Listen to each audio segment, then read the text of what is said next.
Ngayon magandang hapon mga kababayan at tayo babalik po dun sa pamilya po na nakatira dito sa sementeryo para ipaabot natin yung tulong mula sa ating mga kababayan.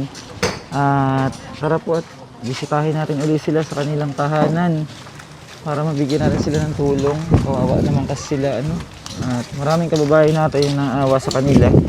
Kaya muli po kami bumalik dito sa Cavite City para magpadala ng tulong sa kanilang pamilya.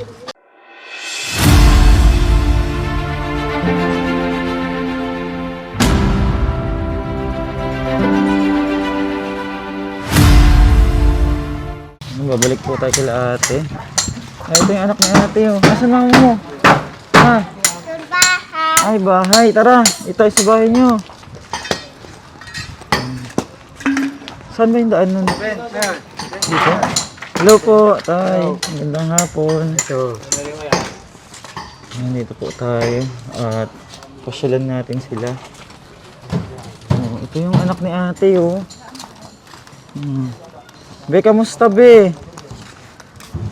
Asan mama mo? Ha? Asan mama? Ano yung kinakain mo? Ano yan? Ha? Pagkain mo? Ano yan? Puto? Puto ba yan? Asan si mama niyo, boy? Yung isa, Asan si mama niyo, boy? Dito po tayo sa sa kanila. Bumalik tayo dito sa sementeryo. Ayun pala si ate. Hello ate. Kamusta? Nag-ano pala si ate ng sinampay. Kamusta ang buhay natin? Nakapag-ano na si kuya? Dito tayo sa kanila. May aso dyan. Dito tayo daan. Magandang hapon na ay. Tayo dadaan. At dito tayo ngayon uli kila ate. At binalikan natin sila. Halika dito, be. Dito kayo kay mama nyo. Halika kayo dito, nak. Pasok kayo dito. Kumain na kayo? Kumain na sila. Ito lang at mag-ano na tayo. Ay, anong inulam nyo? Isda po. Ate pa, tingin nga ng ulam nyo. Ba't dadalawang piraso lang? Pang mamaya yan. Yung iba po. Ayan, dito na lang tayo. Hindi tayo pumasok. Para bigay natin sa kanila yung tulong ng mga kababayan natin. Ate, kamusta? Napacheck up mo ba si kuya? Napacheck up ko po. Tapos inanan siya ng gamot. Yun, inanan ko siya ng gamot. Ito po ang gamot niya. Ayun, gamot ni kuya. Ito po, ayan. Yung gamot niya. Ano pong sabi ng doktor? Yung sa ultrasound niya po, sa burns pa po. Ang Fairness pa. Opo, yung ibang reseta nandito. Ay. Ano kuya, kamusta ka kuya? Pagka nakakainom po ng gamot, Saan kayo? galaw-galaw yung katawan ko. Hindi mo na magalaw. At hindi siya. Hindi ko alam. Talagang ganyan na lang talaga siya. Kaya ginagawa sa umaga. Itong mga reset. Nagiging okay naman. Pero pagka hindi naman nakakainom, Ito po. hindi siya pa bumabalik.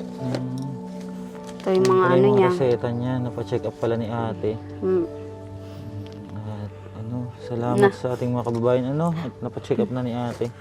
Tapos lumapit naman po kami sa Malasakit. Naano naman po ng Malasakit. Inano po kayo? Inassist Opo. naman kayo? Opo. Sila naman po nag-ano ng mga bill namin. Yun po. At saka pumunta po kami sa kay Vice Bobby po. Yun, binigyan din po kami. Binigyan din kayo. Opo. Hindi kami ako tulong. Kaya maraming salamat. Opo. Kanina po, sino po nagpaabot ng tulong? Vice Bobby po yung nagbigay. O kahit man pumupunta po kami sa kapitan namin doon sa 13 po, wala naman po siyang pasanga. Walang mabigay. Nagbibigay po siya kada punta ko po. Salamat sa kapitan. Mabait naman po yung kapitan sa amin sa 13. Salamat kay kapitan. At ito yung mga anak ni ate. Mga ko, May ulam pa kayo. Opo, mga kamag-anak ko rin. Hinihingian ko, nagbibigay din sila. Kahit panggastos-gastos namin. Pasalamat din ako sa mga kamag-anak ko. Kahit pa paano nag-aano sila. Nag-aabot din po. Pati yung mga ano nito. Nakakatulong din po kaso hindi din sapat. Kasi lalo, mahirap din ang kanilang buhay. opo, lalo na yung nanay niya. Nag-iisa lang din, wala na rin asawa po. Mm. Eh, Oh, buti nakaano na si kuya ngayon, nakatayo na. Pag nakakainom po ng gamot, Nakaupo na siya. Nakaupo lang po. Yan. Mm. Pag nakakainom ng gamot. Opo. At Gamot marami lang bang talaga gamot kasi- siya? Maraming gamot? na Marami po, reseta? grabe. Yan po, mga gamot niya. At ano lang, laban lang at gagaling ka rin. Opo. Huwag lang panghinaan talaga ng loob dahil Yung pag mga pinanghinaan reseta ng niya. loob, wala. Lalong babagsak ang katawan. Huwag ma-stress. Yun nga po. Yung mga reseta niya. Yung reseta niya, ano? Ayan po mga kababayan, ano, at yung update po natin sa pamilya nila. At okay na po si kuya, nakapagpa-check up na. At inaantay na lang yung resulta ng x-ray po. Ang X-ray ultrasound niya? po. Ultrasound. Tsaka mayroon pa po siyang i-ano nga mataas kasi yung ano niya po. Yung ano to? Yung sa mga ano niya yata, uric acid niya. Tsaka mga ano. Okay. May tama na kasi yung ano niya po eh. May tama na yung kanyang, Sa loob ng mga tiyan niya po. yung mga organs, ibang organs niya. Ayan ate, at andito kami ano, para ipabot sa inyo yung tulong mula kay Ate Marlene Coray. Ano? Ayan, ay. Maraming Ayan, salamat hindi lang yan po. isa, kundi dalawang sakong bigas. Maraming salamat po. Ayan, Sa ayan, nagtulong bigas po. ninyo ate ha. At Maraming sana salamat makatulong yan sa inyo, sa pang-araw-araw nyo. Ano? At salamat sa ating mga kababayan na napakabubuti ng puso dahil kung di po dahil sa inyo ay hindi natin magagawa yung mga bagay na ito na pagtulong natin sa ating mga kababayan. Ano? Suportahan niyo po yung Facebook page natin Marlene Coray at napakabuti po ng puso niyan. Nagpabot siya ng 2 sakong bigas kila ate. Ano nga po ulit pangalan niyo, te? Emily po. Si Ate Emily. Ano pa Ate Emily? Tapos sa mga kababayan natin, ito dala ko ang mahiwagang sulatan ng ano, sulatan ng ating mga tinutulungan.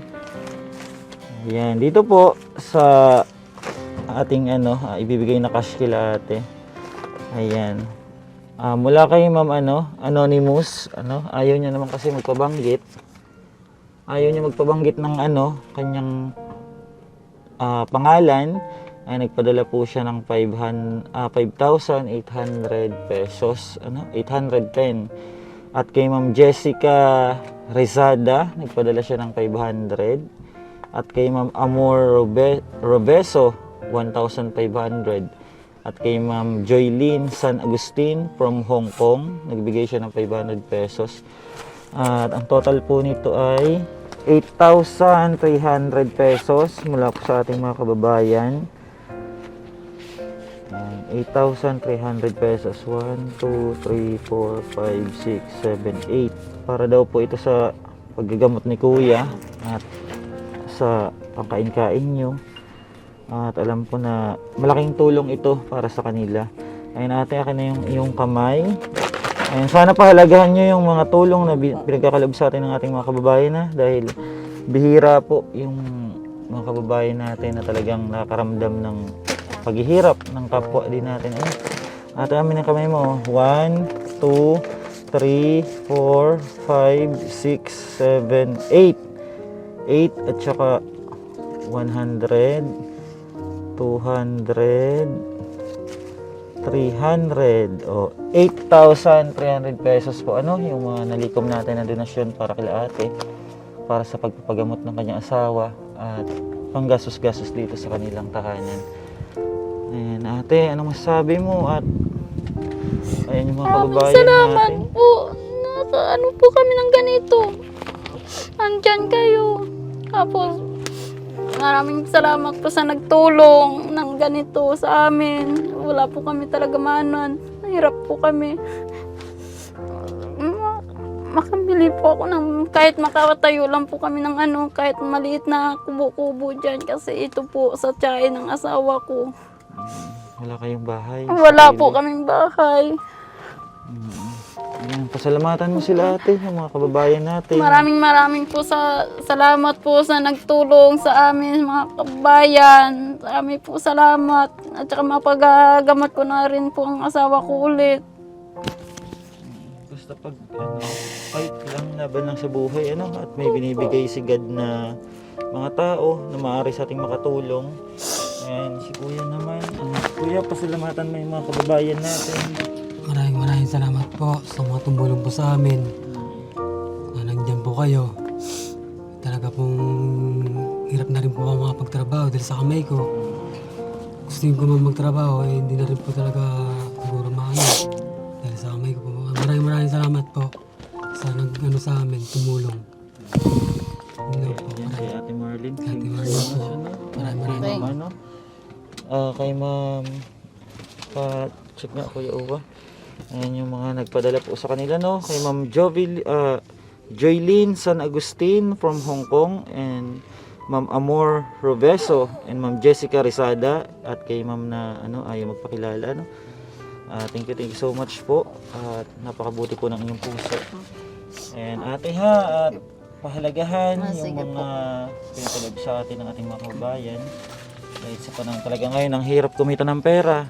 Pero sa kabila nun, andyan pa rin sila. Kahit ang hirap ng sa ibang bansa, nagbibigay sila sa atin ng tulong. Dahil nararamdaman nila kung anong klase yung paghihirap talaga na nararanasan natin dito sa Pilipinas. Kaya maraming salamat po sa mga OFW, na mga kababayan natin na handang tumulong sa ating kapwa. Pwede po mag-request, sir. Ano po yun? Yung nag-comment po sa nanay ko, talaga naman po hindi naman po ganun kasama ang nanay ko. Kasi nagalit sa akin nanay ko, yung nagsabi ako ng pinalis kami. Yes, kayo. Nagalit po. Ngayon may nag-comment sa kanya na napakawalang puso namang na magulang to. Hindi naman po sana ganun ang comment po nila. Hindi naman ganun kasama rin ng nanay ko. Kasi kasalanan ko rin naman po. Dahil nahihirapan din po ang nanay ko. Kaya kung may mag-comment man po ng wag naman po sanang gano'n. Dahil hindi naman natin alam yung kasi nangyari. magulang ko rin po yun kahit paano. Nakatulong din po sa akin ng nanay ko. Nung araw na namaga yung kamay ko, nung nagpasundo ko sa kaila dun sa may pulo, talaga pong hirap na rin po ako nun. Kaya magulang ko rin po yung tumulong sa akin. Kaya ko rin nasabi yun. Nilinaw ni Kuya, kasi may nag-comment po ng gano'n. Kasi dahil nagalit po yung nanay ko sa akin.